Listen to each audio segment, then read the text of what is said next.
Bonjour Patrice Carré. Bonjour. Vous êtes directeur des relations institutionnelles à la direction des relations avec les collectivités territoriales, groupe France Télécom Orange. Oui, c'est long. Hein, non, mais c'est votre titre et je crois qu'à la limite, c'est le plus important de bien vous situer. Les titres ne sont pas importants. Mais par contre, vous affirmez que fondamentalement, vous êtes historien. Totalement, viscéralement historien, c'est ma formation et je la revendique pleinement et je continue d'ailleurs à... Malheureusement, non pas en grand professionnel de l'histoire, je continue à travailler avec mes collègues historiens qui sont profs de fac, au CNRS, etc.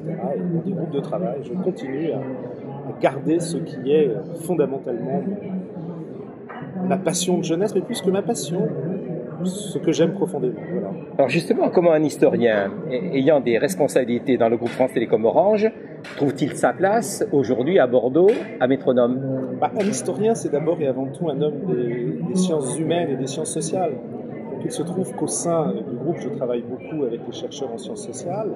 Et quand nous avons été sollicités pour participer à Métronome, mes collègues m'ont désigné pour travailler avec le groupe d'experts qui a été à l'origine du programme. Et vous allez voir que dans ce programme, les chercheurs en sciences sociales, les sociologues, les anthropologues, les géographes, les économistes jouent un rôle qui est loin d'être négligeable. Donc j'ai été naturellement, j'ai envie de dire, une sorte d'interface entre mes amis ingénieurs, mes amis administrateurs et mes amis, mes cousins les plus proches, les chercheurs en sciences sociales. Alors vous avez accepté qu'Educavox s'entretienne avec vous, et vous savez qu'Educavox c'est l'éducation, le numérique, je consulte souvent Educavox. Et c'est la citoyenneté, et donc c'est la société, et donc c'est la cité. Selon vous, comment les TIS ouvrent de nouvelles possibilités de connaissances, et en particulier comment l'école peut, grâce à ces instruments, participer de la connaissance pour tous? Bon, l'histoire de l'éducation, elle s'inscrit dans la très longue durée, on le sait bien. Mais depuis une quinzaine d'années, on a assisté au surgissement de technologies qu'on a d'abord appelées les nouvelles technologies de l'information et de la communication, mais comme toute nouvelle technologie, un jour elle cesse d'être nouvelle et se banalise. Et donc moi, ce qui m'intéresse fondamentalement, à la fois en tant qu'homme de France Télécom Orange, en même temps en tant que citoyen, en tant que parent également, c'est de voir comment ces technologies vont apporter un plus, vont apporter des éléments supplémentaires dans la pratique des professeurs, dans la pratique des maîtres d'école, dans la pratique des enseignants en général, en donnant la possibilité à des jeunes élèves, alors ça va des élèves de cours préparatoires jusqu'aux élèves des universités, bien entendu, des classes préparatoires, des facs, etc., la possibilité d'ouvrir un nouveau champ de connaissances. Mais ouvrir un nouveau champ de connaissances, ce n'est pas nécessairement ouvrir à la connaissance.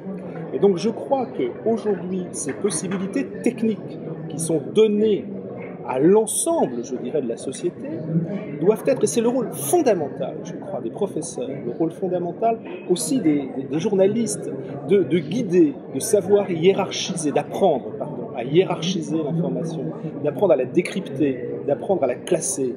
Et moi, je suis affolé quand je vois que souvent, dans une sorte d'immédiateté pour l'immédiateté, on prend l'information telle qu'elle est sans être capable de la mettre en perspective, sans être capable donc de pouvoir la mettre en prospective. Si on ne sait pas mettre en perspective, on est incapable de mettre en prospective.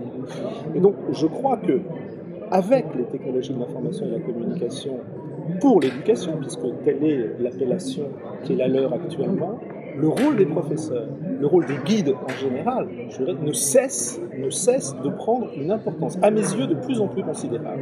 Et je crois que c'est fondamental. Mais alors, c'est davantage dans le champ du savoir-faire, voire du savoir-être, qu'il faut investir plutôt que dans le champ du savoir proprement dit, puisque le savoir, on y accède relativement facilement, il y a une multitude de connaissances possibles, accessibles pour tous, et comme vous dites, mettre en perspective, en prospective, trier, ce sera le rôle de l'enseignant. Donc la méthode importe. Le savoir, par définition, il n'est jamais fini. Il n'y a pas de finitude du savoir. Alors, je ne sais pas si pour autant il y a une infinité, mais enfin, je veux dire par là que le champ du travail sur le savoir, le champ de la recherche, lui, est toujours ouvert. En revanche, le stock de connaissances aujourd'hui mise à la disposition de tous les citoyens. Et aujourd'hui, on sait que, par exemple, en France, quasiment la plupart de nos concitoyens sont connectés, confèrent les chiffres du Crédoc ou toutes les études que l'on voit régulièrement. On sait bien qu'il y a pratiquement près de 25 millions de foyers français qui sont connectés au débit ou au trop débit, donc avec des possibilités de plus en plus grandes d'accès au savoir et à la connaissance. Mais ce savoir et cette connaissance doivent être, et je me répète, doivent être triés, doivent être hiérarchisés. Or, aujourd'hui, qui est capable d'apprendre à apprendre? Parce que c'est pas tellement apprendre. Apprendre, effectivement, je clique sur n'importe quel moteur de recherche et je vais trouver une série de références sur, moi je ne sais pas, la ville au Moyen-Âge, et je vais trouver des références et des références. Mais faut-il encore que je sois capable de savoir qu'est-ce que je recherche? Qu'est-ce que je veux vraiment savoir?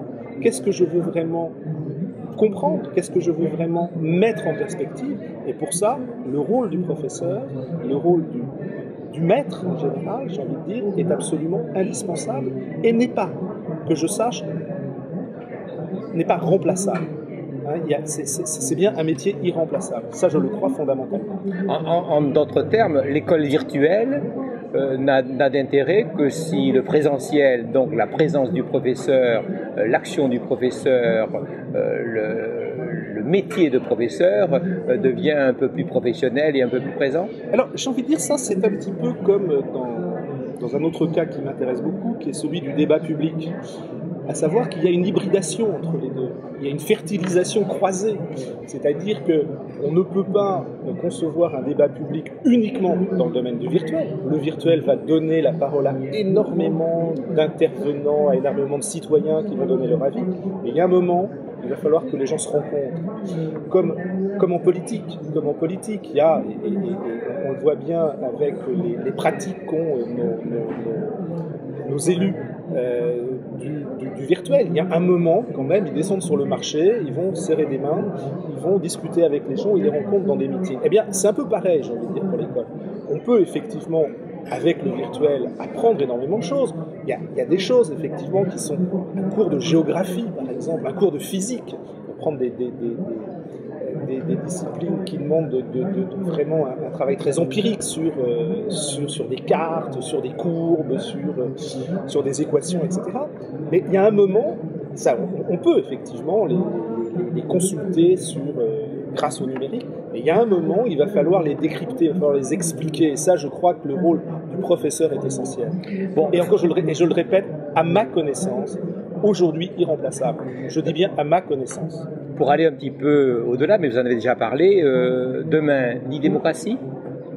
Alors, l'e-démocratie, c'est la démocratie électronique. Alors, vous savez, aujourd'hui, tout est i. Hein. Oui, il y a la e-éducation, la e-démocratie. Il n'y a pas encore de e-gastronomie, mais ça va bien arriver, ou des choses comme ça. Il y a i. Bon, la e-démocratie, c'est la démocratie. Simplement, c'est de nouvelles pratiques de la démocratie, de la démocratie, où l'on voit s'hybrider les formes représentatives de la démocratie, les élus, les élections, mais nos contemporains aujourd'hui sont beaucoup plus exigeants quant au travail de leurs élus, quant à leur présence de leurs élus, et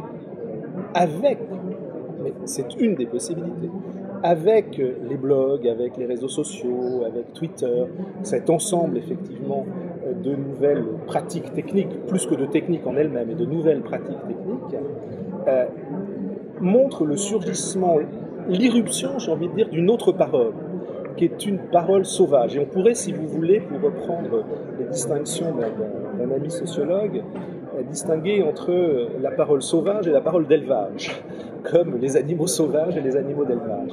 On a une parole d'élevage qui est une parole assez propre, assez normée, qui est la parole du débat politique classique ou de l'interview dans un journal. C'est quelque chose d'assez classique. Et puis il y a une parole sauvage. C'est cette parole qui surgit sur les blogs, qui surgit à travers les réseaux sociaux, qui surgit à travers ces tweets qu'on échange dans le monde entier.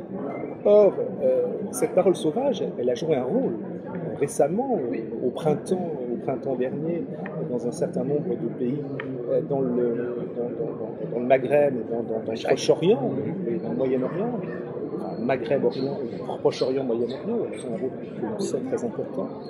Et moi, je me souviens toujours, c'est l'historien qui parle, des travaux, notamment du grand historien américain Robert Downton, sur l'histoire de la Révolution française, les origines de la Révolution française.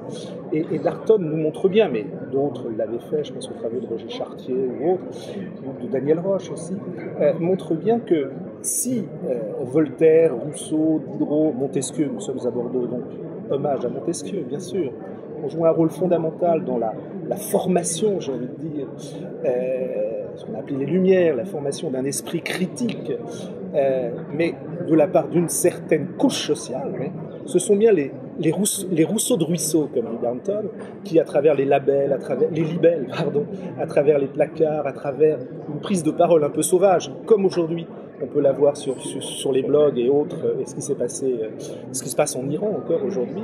Ce sont ces Rousseau de ruisseau qui ont été à l'origine immédiate, j'ai envie de dire, de Camille Desmoulins le 12 juillet 1789, qui va jouer un rôle fondamental dans ce qui va se passer 2 jours plus tard. Donc on voit bien là le rôle de cette parole sauvage. Et je crois qu'aujourd'hui, il y a cette hybridation entre cette parole d'élevage, je reprends cette distinction, alors il faut manier, je le fais évidemment avec beaucoup de prudence, cette parole d'élevage et cette parole sauvage qui font qu'il y a une parole un peu folle, si vous voulez, puis une parole un peu plus raisonnable. Il y a un côté un peu apollinien d'un côté et dionysiaque de l'autre, où ça part un peu dans tous les sens, mais ça joue un rôle qui est loin d'être négligeable dans la mise en place de nouvelles formes d'irruption, j'ai envie de dire, d'une parole sur l'arène politique, alors que cette parole auparavant passait par d'autres biais. Mais aujourd'hui, elle a surtout cet écho extraordinaire.